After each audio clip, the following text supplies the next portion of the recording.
What's up, YouTube? A couple weeks ago, I went to UT's portfolio critique, and I ran into a copywriter there named Hayley Dupree, who was extremely talented. She reached out to me not too long ago to further critique her book, so we're gonna do it on the channel. Something I really like that copywriters do and that Hayley's done wonderfully is her bio. You know, you write for your ads all the time, but your bio allows you to show your writing style that's not from a brand's perspective, but from your own voice. She has a short one, which is Purveyor of Finely Woven Words, Creative Branding Technician. And then she has this long form copy, which I'm not gonna read it all right now because it's relatively long, but if you go to Hayley-Dupree.com, Hayley spelled Hayley, you can really get a sense of how she writes from her own POV. All right, so let's start critiquing. So first we're gonna go to this, looks like a middle finger, but it's not, it's the ring finger. This is Charles and Colvard's Dump Diamonds, underdog competitor of the world's second most controversial rock. Raise one to diamonds.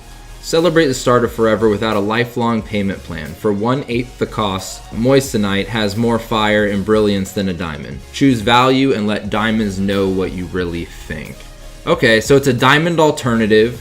So you're basically saying, f off diamonds. You know, this is just as good for less of the price. Let's check out your writing. My diamond, it's not me, it's you. It's that unapologetic tone that really comes through in these headlines, and it's nice. Then you have protest merch, down with diamonds is the campaign here.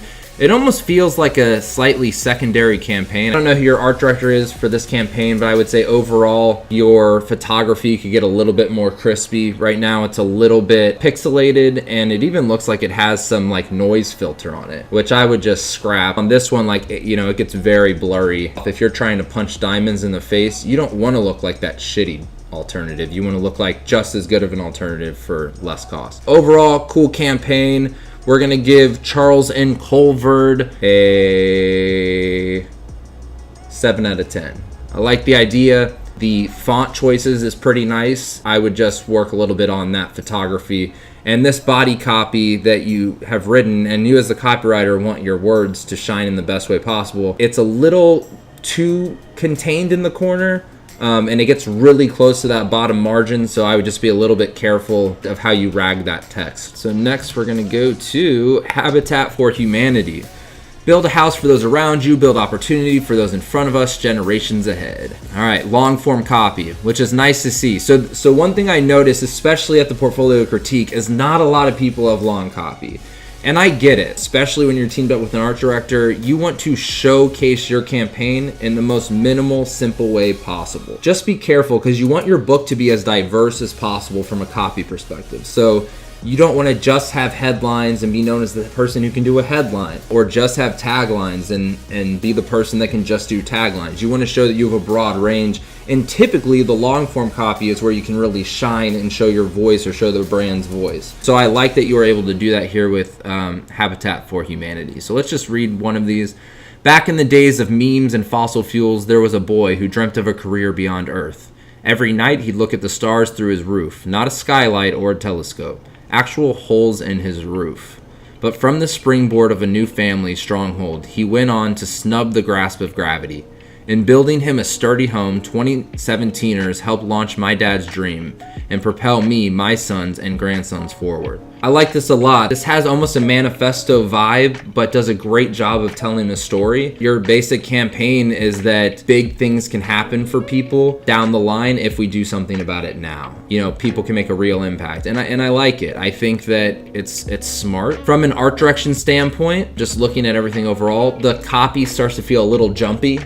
It goes kind of across the page, and though yes, I can, you know, follow the flow and follow where I'm supposed to go next, it would almost make more sense if you just put this in one single column, nicely cropped with an image on the side. You could even extend your image area a little bit further so that it's a little bit more eye-catching. And also, again, is make sure that your photography is a little bit more high def. You want to really get, you know, high resolution imagery in those, you know, kind of image boxes that you're creating on these ads. But overall, pretty cool. Interesting enough to where I want to read another one. So let's read another one. The year was 2018 when the first of an angry hurricane hammered down on my great-great-great-grandmother's home. But what nature trampled, humanity raised up, which is the opposite of a disaster. a miracle, a victory. Whatever it's called, it was the triumph of good men. People so kind they not only helped me, Ma, but house me with that same foundation decades in the future. It's a special person who helps people that don't exist yet. Volunteers supporting not only their neighbors, but generations of humans to come. So you do, to play off that future thing, you do some time capsule stuff and volunteer t-shirts. Yeah, I mean, overall cool stuff. Help later by helping now. Fixing up the present allows future to be built. Present the present with the present for the future. I love that. That's super nice. I think that right there is just a great line. You might have even started off with the headline campaign, then figured out this long copy format, and then you're like, we got to put these nice lines in there somewhere. And I think they're great. Yeah, from a writing perspective, real nice job on this. I would give your writing on this a solid 9 out of 10. All right, Grammarly. His first impression wasn't your handshake, it was your email that set up the meeting. Check your typing with Grammarly. The initial texting starts off flirty, but the butterflies in your stomach migrate to your fingers, and the next thing you know, you've bragged about how good you are at pooping champagne at parties. Welcome to the friend zone. I mean, I love this kind of stuff. You're doing wordplay and stuff. It would have said popping champagnes, but it made a very embarrassing text error. I think it's very clever. I mean, Grammarly is a service that, you know, autocorrects and helps you make better grammar decisions. Yeah, I mean, this totally makes sense, and I think it's well art directed too, whoever your art director was. I mean, keep it simple, let the words be the star here, and that's perfect for you as a copywriter and looks really good in your book. From an art direction standpoint, I would say I would try to justify your type, above your large word. It would help kind of center and ground everything. You could probably fit everything onto 2 lines in these top lines. The knocked out type with imagery is always a hit. Very nice stuff. Grammarly Career Fair. Grammarly are sponsoring your college career fair. Check out Proofreading Station to have your resume checked by Grammarly software. We'll also have you covered with Grammarly branded hairspray, breath mints, lint rollers. Okay, so I would say don't add extra executions just to add extra executions. It doesn't completely fit into your campaign. Try to come up with extra executions that keep going off those 3 print ads we saw. Maybe you hit Twitter and go after people who used incorrect grammar, and you call it out and correct it and save them the embarrassment.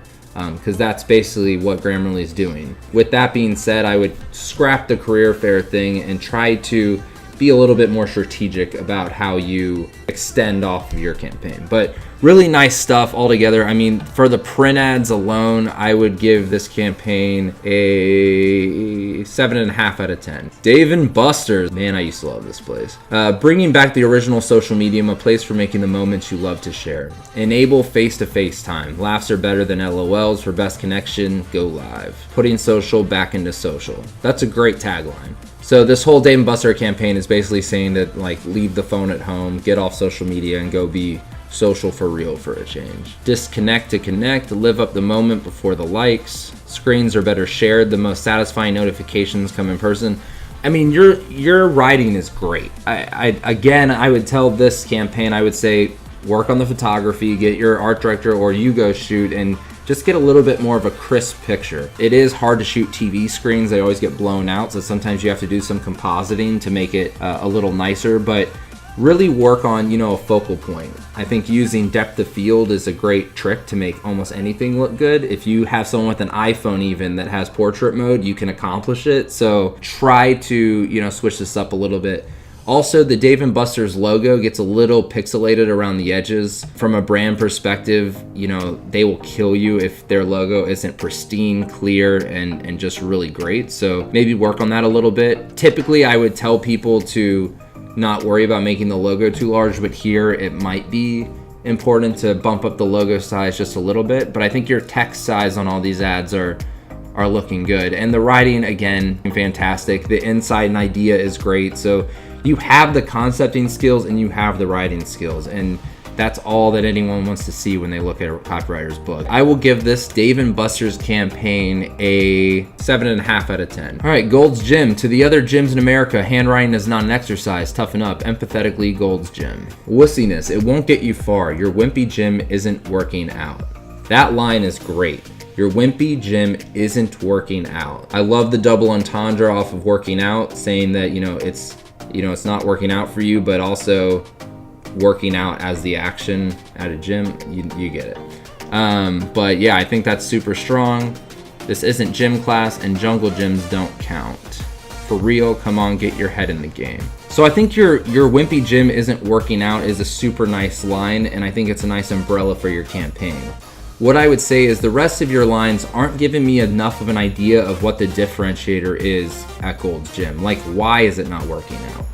And that why is getting lost a little bit in the photography. Like, this guy's asleep on the bike. I mean, that's not why it's not working out. I don't know. I would just kind of rethink this a little bit, tweak the imagery and stuff. But I would definitely hold on to it because I just love that line. I think that line should find its way onto every ad as a tagline or a sign off. So whatever you choose to do with this campaign, I support you, but I would just tweak it a little bit. The other thing that I always tell students is be careful about putting scripts in your book. And it's good to show that you can write a script. I totally get it. But the problem is when you see a script in someone's book, you automatically flag it as a student book. People who put scripts in their book are people who can't produce the spot. If you really love one of these spots, just make it. Try to make it. It doesn't have to be the highest production value ever. So for Gold's Gym overall, I would give the campaign a 5.5 out of 10. All right, Chick-fil-A, some nuggets from my time as social media manager at Chick-fil-A. The least shareable hashtag, the potato kind. There's hashtag crispy, salty, delicious, and mine. It's a great day for Stars and Stripes and happy Flag Day. Who let the word out? Dog treats are now in the drive-thru for all friends that wag. I just don't feel like this Chick-fil-A 3 social posts is enough for a whole section. You got to understand, someone going through your book, a recruiter, a creative director, they're going to go through about 3 campaigns. And if they click on Chick-fil-A and see the social stuff, it is not nearly as nice as some of the other stuff in your book. So I would just scrap it or put it in an extra section where you show not just Chick-fil-A, but social ads for them. Maybe you show some other copy work that you did that are one-off pieces, and just make it its own section in that way, but don't let Chick-fil-A as a brand stand on its own. I know you worked there and it was some real world work, so it probably feels more real to you, but the stuff that's gonna sell you as a copywriter are your first stuff. So overall, Hayley, like, really great fucking stuff, and I think you did a kick-ass job at Critique too, really displaying your work and who you are as a writer. So hope to see much more from you in the future, and until next time, we'll see you later.